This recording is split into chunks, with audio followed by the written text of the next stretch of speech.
Assalamualaikum, nama saya Masyita. Hari ini saya akan membentangkan kimia tingkatan 4, bab 8.4 bahan komposit dan kepentingannya. Hari ini kita akan mengetahui maksud bahan komposit dan sifatnya, contoh bahan komposit dan kegunaannya, membandingkan dan membezakan sifat bahan komposit dengan komponen asal. Jadi, apakah maksud bahan komposit? Bahan komposit merupakan bahan yang terdiri daripada gabungan dua atau lebih bahan yang bukan homogen, iaitu bahan matriks dan bahan pengukuhan. Fungsi bahan matriks ialah mengelilingi dan mengikat bahan pengukuhan bersama. Kedua-dua komponen bahan komposit mempunyai sifat fizik atau sifat kimia yang berlainan. Apabila digabungkan, bahan komposit yang terhasil akan mempunyai sifat yang lebih baik daripada komponen asal. Gambar raja di bawah menunjukkan apabila bahan matriks dan bahan pengukuhan digabungkan akan menghasilkan bahan komposit iaitu lignin, gentian selulosa dan kayu. Antara bahan komposit ialah konkrit. Konkrit diperkukuhkan terhasil apabila tertulang keluli atau jejaring dawai iaitu bahan pengukuhan dibenamkan ke dalam konkrit. Konkrit diperkukuhkan banyak digunakan dalam industri pembinaan jambatan, empangan dan bangunan. Selain itu ialah kaca gentian. Kaca gentian terhasil apabila plastik diperkukuhkan dengan gentian kaca. Bahan komposit ini digunakan dalam pembuatan topi keledar, bumper kereta dan papan tercetak. Seterusnya ialah gentian optik. Gentian optik terdiri daripada 3 lapisan. Itu, lapisan pertama ialah teras. Teras terdiri daripada kaca silika. Lapisan kedua ialah lapisan salutan. Terdiri daripada lapisan kaca atau plastik. Lapisan ketiga atau dikenali sebagai jikit pelindung diperbuat daripada plastik yang bertindak sebagai jikit pelindung. Fungsi gentian optik pula menghantar maklumat dan data dalam bentuk cahaya. Cahaya bergerak melalui gentian kaca iaitu pada bahagian teras secara satu siri pantulan dalam yang penuh. Bahan teras dan bahan matriks mempunyai indeks biasan yang berlainan membolehkannya membawa data dalam kapasiti yang banyak dan tidak terjejas oleh gangguan elektromagnet. Bahan komposit ini menggantikan wayar kuprum di dalam kamera video dan menghubungkan komputer dalam local area network, iaitu rangkaian kawasan setempat. Kaca fotokromik. Kaca fotokromik terhasil apabila kaca gabungan bersama-sama argentum klorida dan kuprum 1 klorida. Apabila didedahkan kepada cahaya matahari, kaca fotokromik menjadi gelap kerana pembentukan atom argentum yang menghalang laluan cahaya. Apabila keadaan menjadi malap, kuprum 1 klorida di dalam kaca fotokromik memungkinkan pembalikan proses supaya kaca menjadi luksina semula.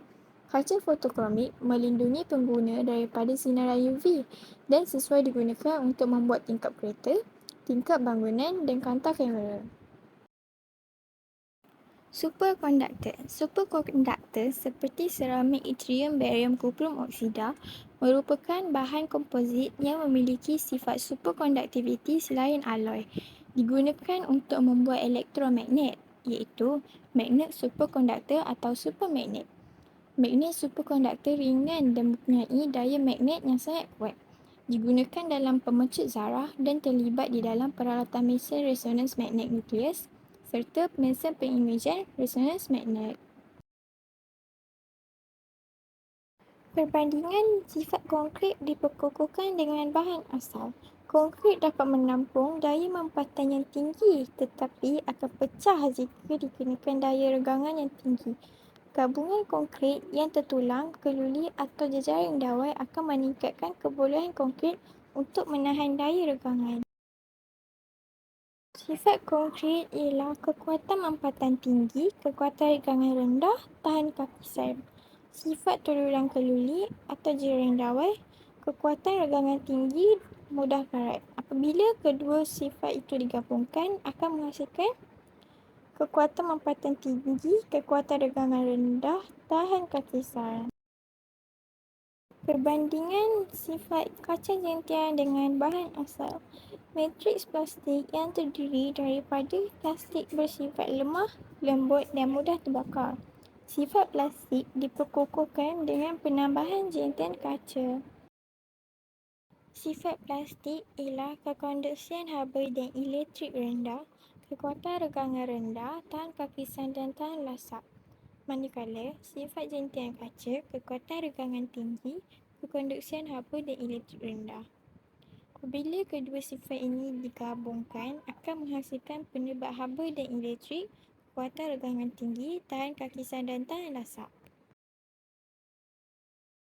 Perbandingan sifat jentian optik dengan bahan asal.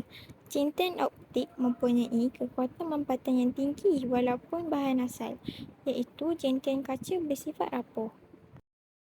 Sifat plastik, kekuatan mampatan tinggi dan fleksibel. Manakala sifat jentian kaca, kekuatan mampatan rendah dan keras. Apabila kedua sifat digabungkan, akan menghasilkan jentian optik iaitu kekuatan mampatan tinggi dan fleksibel. Perbandingan sifat kaca fotokromik dengan bahan asal. Kaca bersifat luksina iaitu tidak menyerap sinaran UV. Habla garam argentum halida seperti argentum chlorida pula bersifat luksina kepada cahaya nampak dan menyerap sinaran UV pada masa yang sama. Sifat kaca ialah luksina, tidak menyerap sinaran UV dan sensitif terhadap keamatan cahaya. Manakala sifat argentum chlorida ialah luksina terhadap cahaya nampak, menyerap sinaran UV, sensitif terhadap keamatan cahaya. Apabila kedua sifat ini digabungkan, akan menghasilkan kaca fotokromik. Sifat kaca fotokromik ialah luksina, menyerap sinaran UV dan penyerapan sinaran UV bergantung kepada keamatan cahaya. Mahir sekali ialah perbandingan sifat superkonduktor dengan bahan asal. Superkonduktor boleh mengalihkan arus elektrik tanpa rintangan pada suhu yang sangat rendah. Manakala bahan asal bersifat sebaliknya.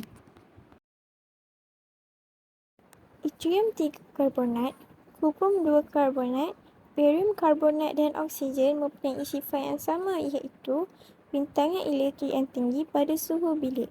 Apabila ia digabungkan akan menghasilkan superkonduktor. Sifat superkonduktor ialah kekuatan mampatan tinggi, kekuatan regangan rendah dan tahan kakisan. Itu sahaja daripada saya. Sekian, terima kasih.